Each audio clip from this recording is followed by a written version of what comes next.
Today we will continue Unit 2 of textbook Beehive.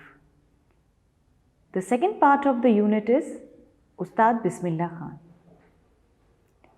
Before this part, we have studied about Evelyn Glennie. Part 1 में हमने Evelyn Glenny के बारे में पढ़ा था और अब हम पार्ट 2 कंटिन्यू करते हैं और ये है Ustad Bismillah Khan, the shehnai maestro. When we heard the name Shehnai, the first thing we'll probably think about is the marriage ceremony or any occasion. And the second thing would probably strike in mind will be the name of Shehnai Maestro, Ustad Bismillah Khan. तो आइए, ये chapter हमारा उन्हीं के बारे में है, शहनाई कैसे उन्होंने एक आम इंस्ट्रूमेंट से क्लासिकल स्टेज तक पहुंचाया अपने रियाज और अपने हार्डवर्क और डिटर्मिनेशन से. Let's start the chapter.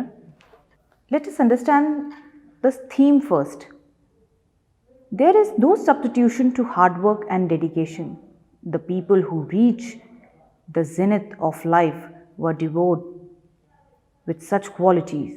Such person need to be down to earth in spite of achieving all the success. कठिन परिश्रम और मेहनत का और समर्पण का कोई विकल्प नहीं है. हार्ड वर्क और डिटर्मिनेशन का लाइफ में कोई ऑल्टरनेटिव नहीं है. उतनी ही ऊंचाइयों पे पहुंचने के बाद, आसमान तक छूने के बाद भी उस्ताद बिस्मिल्लाह खान साहब ने अपनी ज़मीन नहीं छोड़ी थी. वो जितने सक्सेसफुल थे उतने ही डाउन टू अर्थ थे.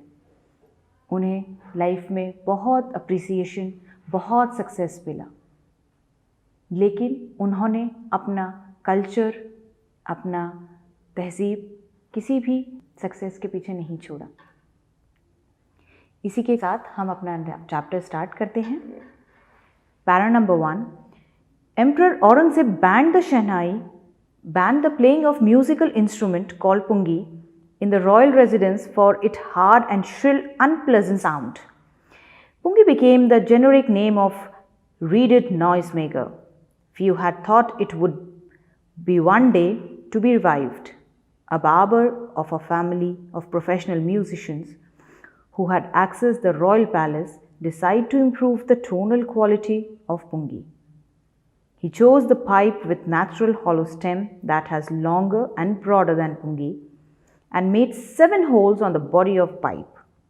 When he played on it, closing and opening some of these holes, soft and melodious sounds were produced. Aurangzeb के टाइम पर एक इंस्ट्रूमेंट था जिसका नाम था पुंगी. उसे बैन कर दिया था क्योंकि उसका जो साउंड था वो बहुत ही अनप्लेजेंट था, कानों में चुभने वाला था. उसे राजा महाराजा बादशाह सुनना पसंद नहीं करते थे, तो उसे बैन कर दिया था कि वो रॉयल कोर्टयार्ड में नहीं बजाया जाएगा, कहीं बाहर बजाए. सब लोग सोचते थे कि उस इंस्ट्रूमेंट के बारे में कि वो एक अनप्लेजेंट साउंड ही निकालता है, शायद कभी उसको चेंज करेंगे. तभी उस ज़माने में एक बार्बर था बाय प्रोफेशन, मगर वो एक म्यूज़िकल फैमिली से बिलोंग करता था. वो बार्बर रॉयल कोर्टयार्ड में राजा महाराजाओं के लिए काम करता था. उसने पुंगी को थोड़ा सा चेंज किया. उसने सोचा let's modify it, improvise it, और उसने एक डिफरेंट हॉलो स्टेम लिया, उसको डिफरेंट तरीके से शेप करा, उसमें 7 होल्स बनाए और उसको इस तरह से मॉडिफाई करा कि जब उसने ब्लो करा, opening and closing some of the holes, किसी होल पर फिंगर रखकर उसे बंद करा, किसी होल को खोल दिया, तो जब उसने ब्लो करा तो जो साउंड आया वो काफ़ी प्लेजेंट था और इतना अच्छा था कि लोगों को यकीन नहीं हुआ कि ये वही पुरानी पुंगी को मॉडिफाई करा गया है. क्योंकि अब वो एक नया इंस्ट्रूमेंट था, उसका शेप डिज़ाइन डिफरेंट था पुंगी से, तो फिर लोगों ने उसे वो शब्द देना मुनासिब नहीं समझा. He played the instrument before royalty and everyone was impressed. उसने नया ये मॉडिफाइड इंस्ट्रूमेंट लेके जब राजा महाराजाओं के सामने बजाया तो सभी लोग बहुत इंस्पायर हुए और इम्प्रेस्ड हुए. नया इंस्ट्रूमेंट था, नया साउंड था, तो नया नाम तो उसे देना ही था, क्योंकि वो शाह के सामने बजाया गया था और एक नाई के द्वारा बजाया गया था। तो later on that instrument was called a shehnai. इसी तरह शहनाई नाम उस इंस्ट्रूमेंट को दिया गया था। Since it was played in the Shah's chamber and was played by a nai, the instrument was named Shehnai. The sound of Shehnai began to be considered auspicious, and this reason it is still played in the temples and is indispensable components of any northern Indian wedding. इसके बाद शादी सिर्फ अच्छे occasions, शादी जैसे occasions जो हमारे देश में सबसे बड़े माने जाते हैं और बड़े तीज त्यौहारों पर शहनाई प्ले होने लगी। मंदिरों की एक ख़ास पहचान बन गई कि वहाँ शहनाई बैठ के लोग बजाया करते थे। नॉर्थ इंडिया में शहनाई की जो रीत थी वो एक रिवाज की तरह चलने लगी। सारे अच्छे ओकेजन्स पर शहनाई का बजाना कंपल्सरी हो गया। In the past, the Shehnai was part of Naubat and tradition assembled of 9 instruments found in royal court. Till recently, it was used in temples and weddings. The credit for bringing this instrument onto the classical stage goes to Ustad Bismillah Khan. पहले ये एक मामूली सा instrument था जिसे restrict कर दिया गया था। फिर इसे राजभवन में और राजा महाराजा अपने महलों में बजवाया करते थे, रॉयल कोर्ट में बजवाया करते थे। फिर वो शादी ब्याहों का एक सिंबल बन गया, मगर उसे इन सब से उठाकर क्लासिकल स्टेज पे पहुंचाने वाले कोई और नहीं, उस्ताद बिस्मिल्लाह खान थे। उन्होंने एक छोटे से इंस्ट्रूमेंट का लेवल अपने रियाज और अपनी मेहनत से इतना बढ़ा दिया उसका लेवल कि वो एक सम्मानीय इंस्ट्रूमेंट और क्लासिकल स्टेज पर पहचान बनाने गया। As a 5-year-old, Bismillah Khan played a gilli danda near a pond in the ancient state of Damrao in Bihar. He would regularly go to nearby Bihariji temple to sing Bhojpuri Chaitya, at the end of which he would earn a big laddu weighing 1.25 kg, which a prize given by local Maharaja. This happened for 80 years ago. उस्ताद बिस्मिल्लाह खान बचपन से ही singing, music उसमें interested थे, क्योंकि वो एक ऐसे ही परिवार से थे, म्यूजिशियंस के परिवार से थे, जहाँ लोग म्यूज़िक सीखा करते थे, बजाया करते थे। बेसिकली वो बिहार के थे। एक छोटी सी जगह है दमराव, वहाँ पर बचपन में गिल्ली डंडा खेला करते थे और भोजपुर के जो राजा थे वहाँ जाकर वो गाना गाया करते थे, जिसके रिवॉर्ड में उन्हें एक प्राइज़ मिलता था, एक बड़ा सा लड्डू 1.25 kg का तकरीबन। छोटे से बच्चे के लिए वो बहुत बड़ी चीज़ थी। और ये कब हुआ था? ये सब आज से 80 years ago, बहुत पहले की बात है, उनके बचपन की बात है। And the little boy was travel far to earn the highest civilian award in India, the Bharat Ratna. 1.25 kg के लड्डू से भारत रत्न तक की ये जर्नी उस्ताद बिस्मिल्लाह खान की। आइए हम आगे बढ़ते हैं। Born on 21st March 1916, Bismillah belongs to a well-known family of musicians from Bihar. वो बिहार के जाने माने म्यूज़िक फैमिली को रिप्रेजेंट करते थे, बिलोंग करते थे। उनके दादा, उनके पिताजी, उनके चाचा, सारे रिलेटिव्स म्यूजिशियंस ही थे। सब म्यूज़िक से कहीं ना कहीं ताल्लुक़ रखते थे। His grandfather Rasul Buks Khan was Shehnai Nawaz of Bhojpur's King Court. उनके दादा भोजपुर किंग के राज में शहनाई नवाज थे। His father Paigambar Bux and other parental ancestor were also great shehnai players. उनके पिताजी भी और बाकी सब एंसेस्टर्स भी शहनाई प्लेयर थे, क्योंकि फैमिली में माहौल था म्यूज़िक का, सभी लोग शहनाई बजाया करते थे। बिस्मिल्लाह खान को भी बचपन से ही शहनाई का शौक़ था। The young boy took to music early in life की शुरुआत में ही उन्होंने म्यूज़िक से अपना नाता जोड़ लिया था। At the age of 3, when his mother took him to his maternal uncle house in Banaras, now it called Varanasi, Bismillah Khan was fascinated watching his uncle practice the Shehnai. Soon Bismillah Khan started accompanying his uncle Ali Buks to the Vishnu temple of Banaras, where Ali Buks was employed to play the Shehnai. Ali Buks would play the Shehnai and Bismillah Khan would sit captivated for hours on and.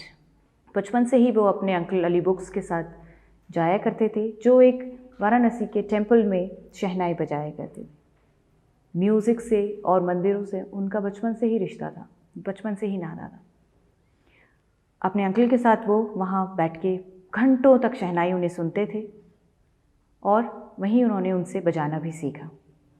Letter on ही started slowly ही getted lessons in playing the instruments and would sit practising throughout the day. जल्द ही उन्होंने शहनाई बजाना सीख लिया और वो दिन भर घंटों उसकी प्रैक्टिस करते थे। बचपन से ही उन्होंने शहनाई के लिए उनका एक हार्ड वर्क डिटर्मिनेशन नज़र आता था। For years to come, the temple of Balaji and Malanga Maya and the banks of Ganga became the young apparition's favorite haunts where he could practice in solitude. ये दो जगह थी उनकी, बालाजी और बंगाला मैया, जहाँ बैठ के वो घंटों रियाज करते थे। The flowing water of Ganga inspired him to improvise and even rags that were earlier considered to be beyond the range of शहनाई। वो बहते पानी को, गंगा के पानी को देखते हुए रियाज करते रहे और उन्होंने शहनाई के रागों को उस ऊंचाइयों तक पहुंचा दिया जिसे नामुमकिन समझा जाता था किसी भी शहनाई वादक के लिए उस स्तर पर, उस टोन पर बजाना। वो बैठ के घंटों वहाँ रियाज करते थे और उन्होंने शहनाई की जो टोन्स थी, राग थे, उसे एक नया ही दिशा दे दी थी। At the age of 14, Bismillah accompanied his uncle to Allahabad music conference. 14 साल की उम्र में ही अपने अंकल के साथ एक म्यूज़िक कॉन्फ्रेंस में वो इलाहाबाद गए। At the end of his recital, Ustad Fayaz Khan patted the young boy back and said, "Work hard, you shall make it." सम्मेलन के ख़त्म होने के बाद उस्ताद फैयाज़ खान साहब ने उन यंग बच्चे की पीठ थपथपाई और कहा, बेटा रियाज करो, तुम बहुत आगे जाओगे। With the opening of All India Radio in Lucknow, 1938 became Bismillah big break. All India radio की स्थापना लखनऊ में 1938 में जब हुई, वो था बिस्मिल्लाह खान का पहला पड़ाव, उनकी ज़िंदगी का सबसे बड़ा ब्रेक, उनकी जर्नी का सबसे बड़ा मोड़ वही था। इसके बाद उन्होंने मुड़कर नहीं देखा। He soon became an often heard shehnai player on radio. जो शहनाई सिर्फ मंदिरों और शादियों तक सीमित थी, अब वो घर घर में सुनाई देने लगी थी। रेडियो की मदद से हर घर में शहनाई और बिस्मिल्लाह खान का नाम लिया जाने लगा। When India gained independence on 15th August 1947, Bismillah Khan became the first Indian to greet the nation with his शहनाई। 1947 में 15 अगस्त के दिन जब हिंदुस्तान आज़ाद हुआ, तो बिस्मिल्लाह खान साहब जो थे, ही वॉज द फर्स्ट इंडिया, वो पहले इंडियन थे जिन्होंने इंडिया को अपनी शहनाई से बधाई दी थी। रेड फोर्ट पर जब पंडित जवाहरलाल नेहरू ने अपनी स्वतंत्र भारत में पहली स्पीच दी थी, टायर्स विद डेस्टिनी, उस स्पीच में भी उन्होंने बिस्मिल्लाह खान साहब की शहनाई का जिक्र किया था। वहाँ बैठकर रेड फोर्ट पे उन्होंने राग कफ़ी बजाया था, जिससे उन्होंने वहाँ बैठे सभी लोगों का दिल मोह लिया था। He poured his heart out into Rag Kafi from the Red Fort to an audience, which included Pandit Jawaharlal Nehru, who later gave his famous Diarist with Destiny speech. Bismillah Khan was given many memorable performances, both India and abroad. Bismillah Khan अब सिर्फ हिंदुस्तान ही नहीं बल्कि एक international celebrity बन गए थे। उनके performances India में नहीं बल्कि हिंदुस्तान से बाहर विदेशों में भी होने लगे। His first trip abroad was to Afghanistan, where King Zahir Shah was taken in the maestro that he gifted him priceless Persian carpet and other souvenirs. International trip जो था उनका पहला, वो अफ़गानिस्तान में था, किंग ज़ाहिर के सामने। उन्हें बहुत पसंद करा गया उनके शहनाई को और उन्होंने बहुत कीमती तोहफ़ों से उन्हें नवाजा। The king of Afghanistan was not only one of to be fascinated with Bismillah's music. Film director Vijay Bhatt was so impressed after hearing Bismillah play at festival that he named a film after the instrument called Goonj Uthi Shehnai. King Faiyaz ही अकेले नहीं थे बिस्मिल्लाह खान साहब के चाहने वाले। उनके चाहने वालों की लिस्ट बहुत बड़ी थी, जिसमें विजय भट्ट फिल्म डायरेक्टर का भी नाम आता है। उन्होंने उनकी शहनाई सुनकर इतने इम्प्रेस हुए कि उन्होंने अपनी फिल्म का टाइटल ही उनकी शहनाई के ऊपर रखा, जिसका नाम था गूंज उठी शहनाई। उस फिल्म में बिस्मिल्लाह खान साहब ने म्यूज़िक भी दिया था, कुछ 2 गाने दिए थे जो काफ़ी पॉपुलर भी हुए थे। लेटर ऑन ही रियलाइज्ड कि उनका जो म्यूज़िक है उसकी प्योरिटी कहीं ना कहीं मिक्स हो रही है। वेल ऑफ कोर्स, क्योंकि फिल्मी म्यूज़िक और classical music is very different. Film music उसमें थोड़ा सा ग्लैमर एडिशन होता है। उस्ताद बिस्मिल्लाह खान को अपने म्यूज़िक में इस तरह का मिक्सचर कुछ समझ में नहीं आया और उन्हें फिल्म इंडस्ट्री में अपने आप को अनकंफर्टेबल पाया। इसके बाद उन्होंने सिर्फ 1 या 2 फिल्में करी, उसके बाद उन्होंने फिल्में कंटिन्यू नहीं करी। The film was hit and one of the Bismillah Khan's composition दिल का खिलौना टूट गया turn out to be the national wide chartbuster, जबकि उनके गानों ने हिंदुस्तान में धूम मचा दी थी और बहुत सुपर हिट हुए थे। Despite of this huge success in the celluloid world, Bismillah Khan's venture in the film music were limited to 2: Vijay Bhatt's Goonj Uthi Shehnai and Vikram Srinivasa Kannada venture Sanadi Aparna. I can't just come to terms with artificiality and glamour of the film world. मैं glamour और artificiality का part नहीं बन सकता, ये उनके शब्द थे और उन्होंने इसी के साथ फिल्मों को अलविदा कह दिया था। He says with emphasis, award and recognition came thick and fast. उनकी लाइफ में अवार्ड और सक्सेस बहुत जल्द और बहुत ज़्यादा थे। Bismillah Khan became the first Indian to be invited to perform at the prestigious Lincoln Center Hall in United States of America. America में प्रेस्टिजियस लिंकन सेंटर हॉल में हिंदुस्तान के वो पहले व्यक्ति थे जिसको वहाँ परफॉर्म करने के लिए इनविटेशन आया। ये किसी भी भारतीय के लिए बहुत गर्व की बात है। He also took part in the world exposition in Montreal, in Cannes art festival and ओकासा ट्रेड फेयर। इस तरह के बहुत सारे इंटरनेशनल ट्रेड फेयर में और कॉन्सर्ट्स में उन्होंने भाग लिया। So well known did he become internationally that an auditorium in Tehran was named after him, तहार मौसीकी उस्ताद बिस्मिल्लाह खान।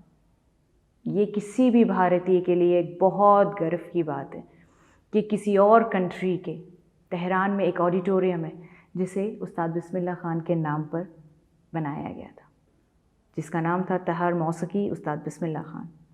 उस्ताद बिस्मिल्लाह खान के लाइफ में अवार्ड्स की और बेशुमार सक्सेस की कोई कमी नहीं थी। पद्मश्री, पद्म विभूषण, ये सब अवार्ड से उन्हें नवाजा गया था। National awards like Padma Shri, the Padma Bhushan and the Padma Vibhushan were conferred on him. In 2001, Ustad Bismillah Khan was awarded India's highest civilian award. 2001 में वो दिन आया जब हिंदुस्तान का सबसे बड़ा civilian award, the Bharat Ratna award, इससे उस्ताद बिस्मिल्लाह खान को नवाजा गया।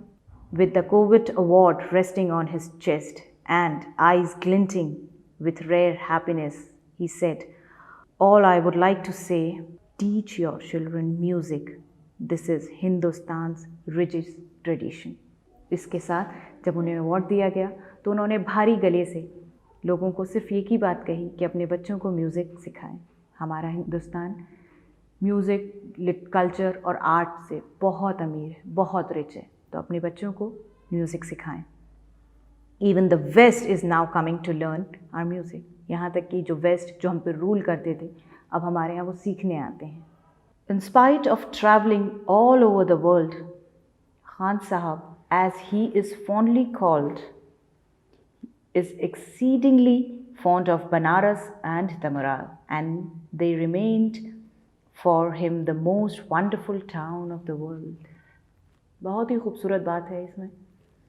पूरी दुनिया घूमने के बाद भी, इतना सक्सेस, इतने अवार्ड्स लेने के बाद भी उस्ताद बिस्मिल्लाह खान का दिल उनकी उसी जगह पर लगता था जहाँ वो रहे थे, पैदा हुए थे, पले बढ़े थे। बनारस एंड दमराव पूरी दुनिया घूमने के बाद भी उनका बेस्ट डेस्टिनेशन था जहाँ बैठ के वो रियाज करना पसंद करते थे. A student of his once wanted him to head a Shehnai school in USA, and the student promised to recreate the atmosphere of Banaras by replicating the temples there. But Khan Sahib asked him if he would be able to transport river Ganga as well. उनका एक student था जो USA से आया था, उसने वहाँ एक स्कूल बनाया था. उसने ऑफ़र दिया था खान साहब को कि आप वहीं चले और उस स्कूल को गाइड करें. मैं आपसे वादा करता हूँ मैं बिल्कुल वैसे ही बनारस की तरह माहौल वहाँ बना दूँगा, वही मंदिर, वही माहौल, वही सब कुछ, बस आप वहाँ चलें.